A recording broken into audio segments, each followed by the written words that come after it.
Amigos, en la sesión de hoy quiero desarrollar con ustedes una mirada al Evangelio según Marcos. En la sesión anterior vimos un aspecto importante, pero solamente un aspecto, que es quién es Jesús. El día de hoy completaremos esta mirada.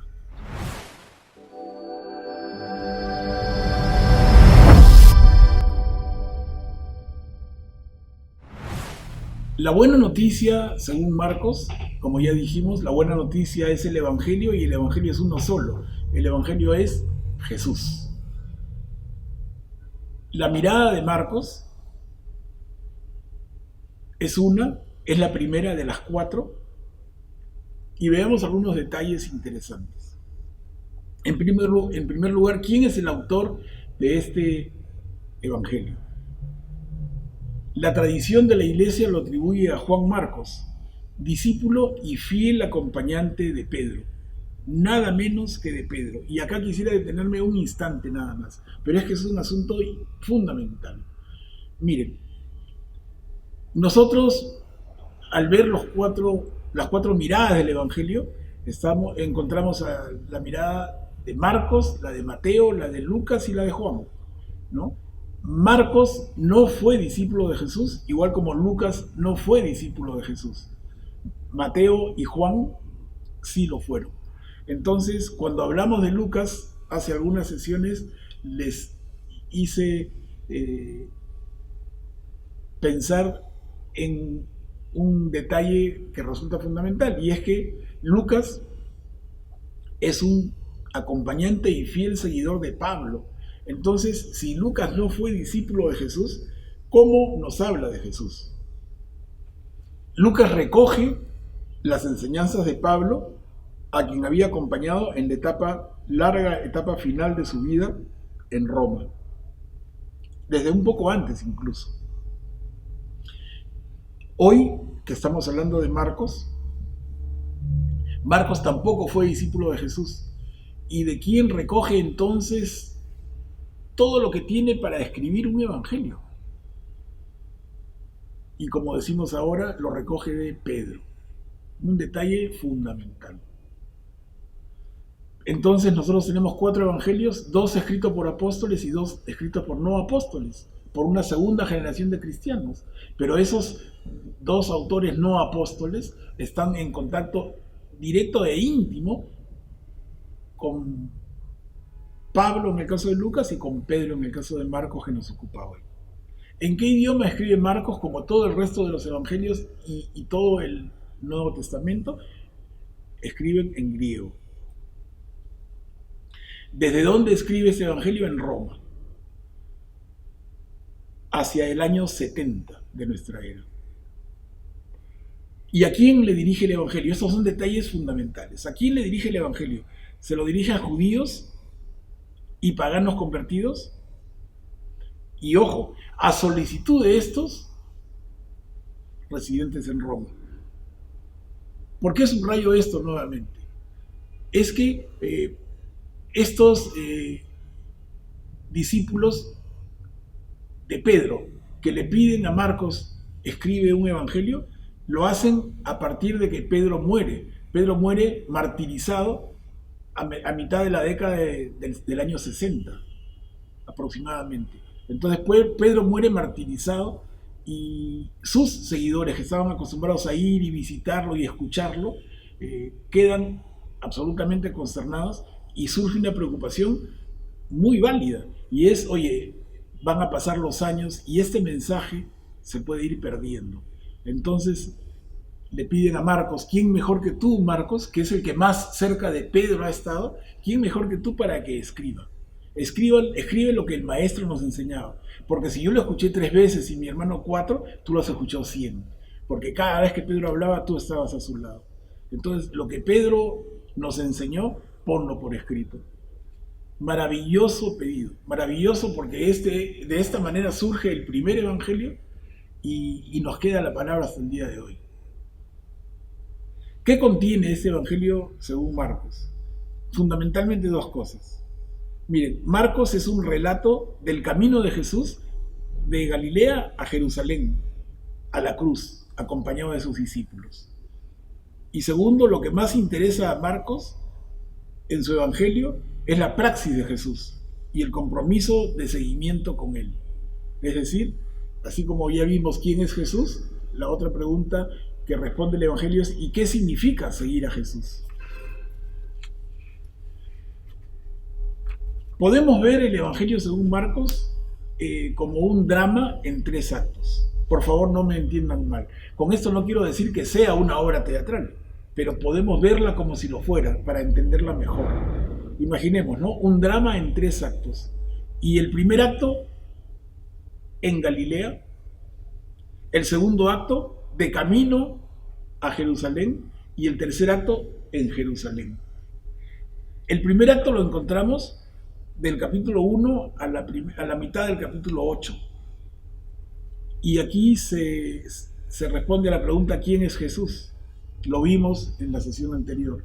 Y la primera respuesta es el cielo se abre, luego el bautismo de Jesús en el capítulo 1 y la voz del Padre que dice este es mi Hijo amado en quien me complazco.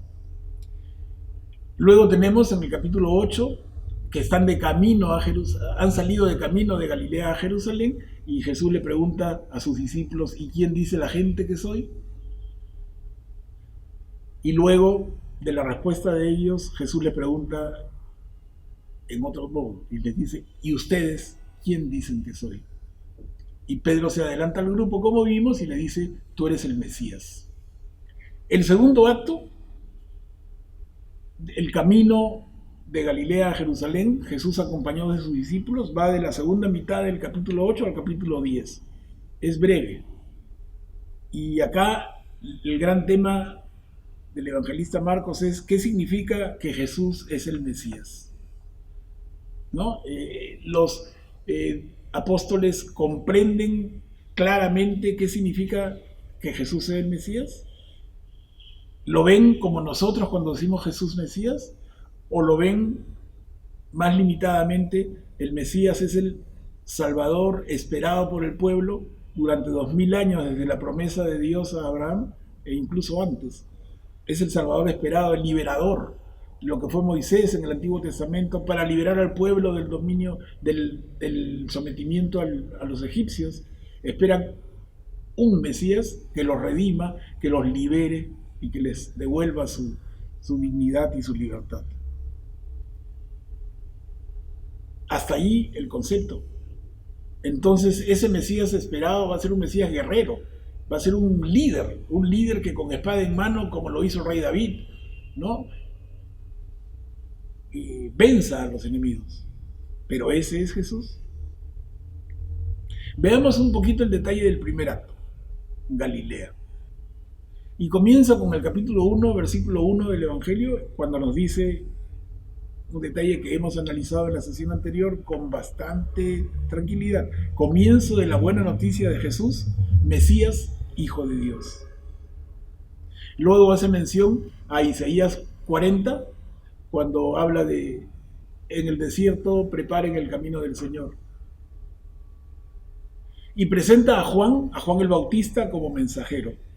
Y cuando se espera que Dios aparezca, Marcos presenta a Jesús. Percátense del detalle que les comento. Lean con tranquilidad esos capítulos iniciales. Dios Padre reconoce a Jesús y le dice, tú eres mi Hijo amado, en ti me complazco. Jesús anuncia por toda Galilea la buena noticia. El reinado de Dios está cerca. Pero ¿cómo entrar en él? Pues siguiendo a Jesús. Jesús va sanando a los enfermos, perdonando sus pecados. Los líderes de Israel lo rechazan. No todos responden igual. Y aquí encontramos la parábola del sembrador, de la que ya hemos visto. Y termina esta primera parte con los discípulos confundidos. Miren esa sinceridad del evangelista. Los discípulos están confundidos. Tenemos en el segundo acto el camino de Galilea a Jerusalén. Y temas fundamentales. Cuando Jesús le pregunta a los discípulos, ¿quién dice la gente que soy? ¿Y quién dicen ustedes que soy? Como decíamos, ¿entienden los apóstoles la figura del Mesías? Y luego, ¿qué significa seguir a Jesús? El Hijo de Dios no vino a ser servido, sino a servir y dar su vida, dice Jesús. ¿Se entiende?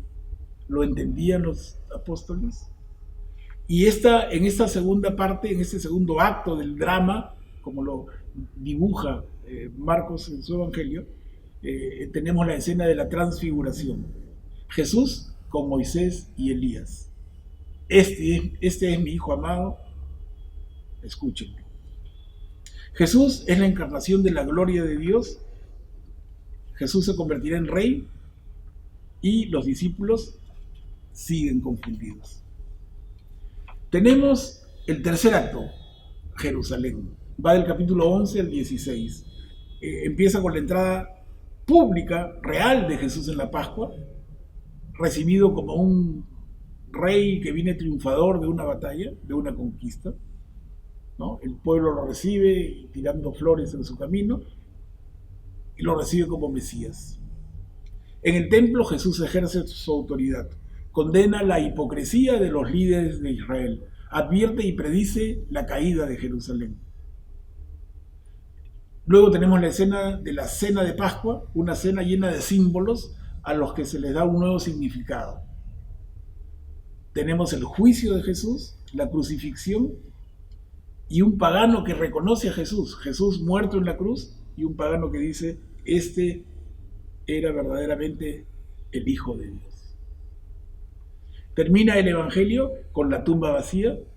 Jesús dice a las mujeres que digan a los discípulos que se encontrará con ellos en Galilea. Los discípulos están confundidos. Miren, las tres partes de este drama que nos presenta Marcos, las tres partes terminan con esta frase: los discípulos están confundidos. Mis queridos amigos, ¿y nosotros hoy estamos confundidos? Algunos párrafos escogidos que quisiera dejarles para que de manera especial, les recomiendo leer todo el Evangelio, pero de manera especial poner énfasis en algunos. Tú eres mi Hijo muy querido. 1 del 9 al 11. Conviértanse y crean en la buena noticia. 1 del 14 al 20. El leproso curado de la exclusión. 1 del 40 al 45.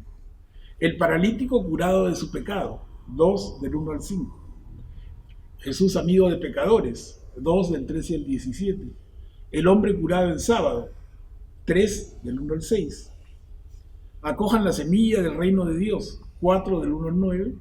Ábrete. 7 del 31 al 37.